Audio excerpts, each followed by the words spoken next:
At sa pagpapatuloy ng ating recap, kinabukasan sinabi ni Molter kay Gia na kailangan nilang puntahan si Tokudo at mag-isip ng paraan para suklian ang kabutihan nito, dahil imposibleng tumulong ang isang makapangyarihang nilalang na katulad niya nang walang kapalit.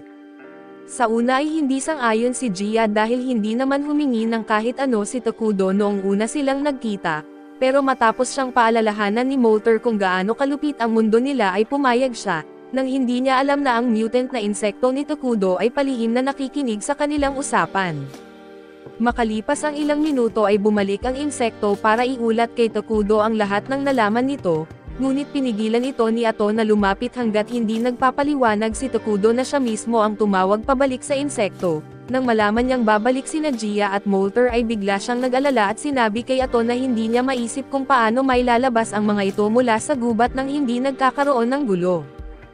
Kaya inalok ni Ato ang kanyang tulong sa pakikipagnegosasyon at sinabi niyang mas mainam kung lalabas na mas makapangyarihan pa si Tokudo sa paningin ng mga ito. Makalipas ang ilang oras dumating sina Gia kasama si Molter na agad nagpakilala at nagpasalamat kay Tokudo sa kabutihang loob nito, bago humiling ng pangalan na maaari nilang gamitin sa pagtawag sa kanya.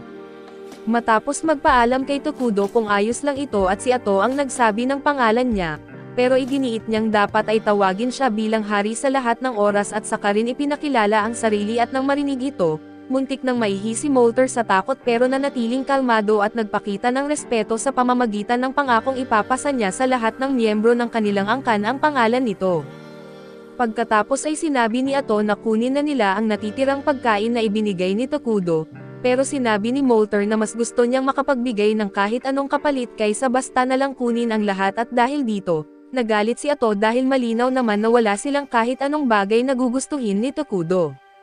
Wala silang pera pero habang umiinit na ang ulo niya ay tinawag siya pabalik ni Tokudo para muling pag-usapan ang kanilang negosasyon, matapos siyang pakinggan at naiinis si Ato dahil ayaw ni Tokudo na tretuhin ang mga ito na parang hampas lupa at iminungkahi na pugutan na lang ang mga ito ng ulo. Ngunit ipinaliwanag ni Tokudo na marahil ang gusto lang ng mga ito ay isang patas na kasunduan upang hindi sila magmukhang parasitiko, bagaman hindi siya sang-ayon sa ideya at napilitan si Ato na pumayag kaya't humiling si Tokudo ng impormasyon tungkol sa mundo sa labas ng gubat. Inalok ni Molter na iguhit ang isang mapa para ibigay lahat ng detalye na kailangan niya.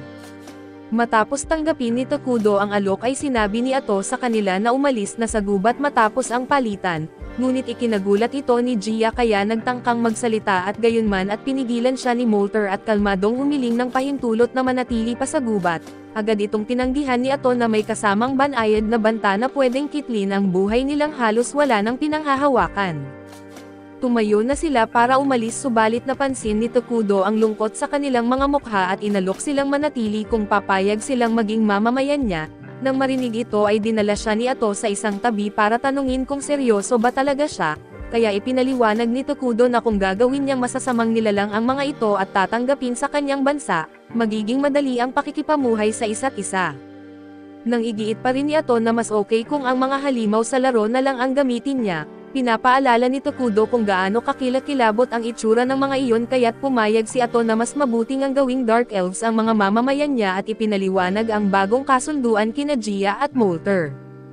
Gayunpaman ay nag-alala si Molter tungkol sa magiging kapalaran ng kanilang lahi, kaya nilinaw ni Ato na magiging masasamang nilalang sila at sinabing pag-isipan nila itong mabuti at gamitin ang oras na kailangan nila sa pagdedesisyon.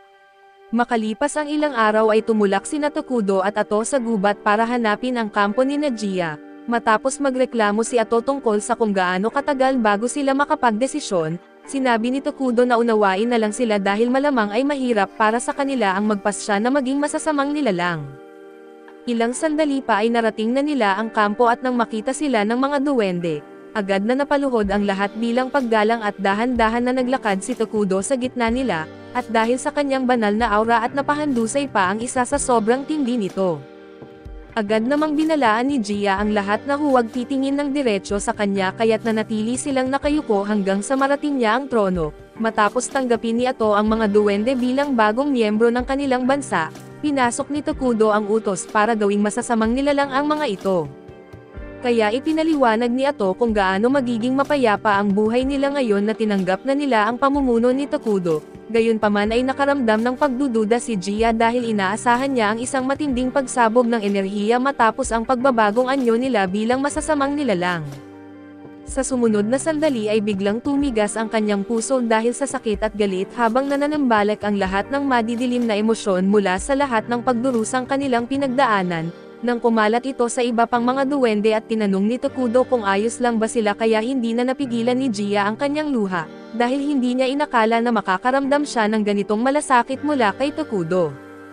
Ilang araw ang lumipas at nawalan ng kontrol si Tokudo nang makita niya ang mapa ng kontinente na iginuhit ni Molter. Ibinigay niya ito kay Ato at nagsimulang magpanik dahil may dalawang bansa na may sapat na lakas militar para sunugin sila pati na ang buong kagubatan.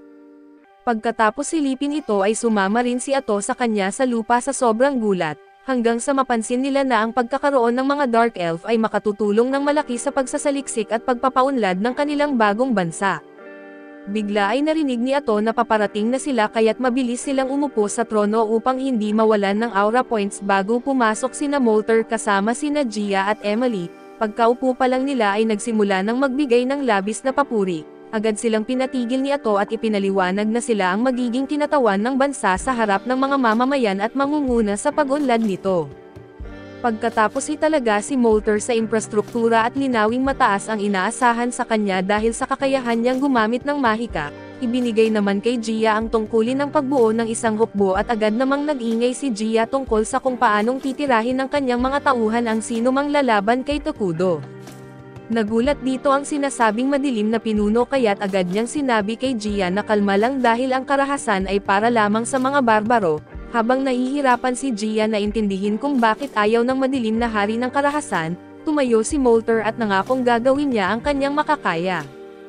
Hindi tulad ng kanyang dugong uhaw na kasama ay pinaalalahanan sila ni Tokudo na magtanim muli ng mga puno matapos pumutol ng mga kahoy para sa konstruksyon, pero muling naguluhan ang dalawa dahil hindi nila alam kung ano ang ibig niyang sabihin.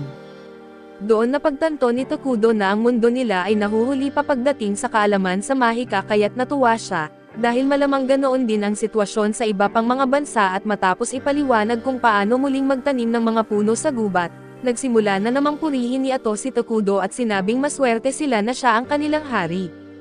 Pero sumali rin si Emily sa papuri at ibinunyag na ang mga buto na nakuha niya mula sa mga prutas ni Tokudo ay nagsimula ng tumubo. Labis itong ikinagulat ng dalawa kaso naalala bigla ni Tokudo ang isang emergency production skill na hindi niya nabigyang pansin noon, kaya agad niya itong sinubukan sa pamamagitan ng paglikha ng isang barya.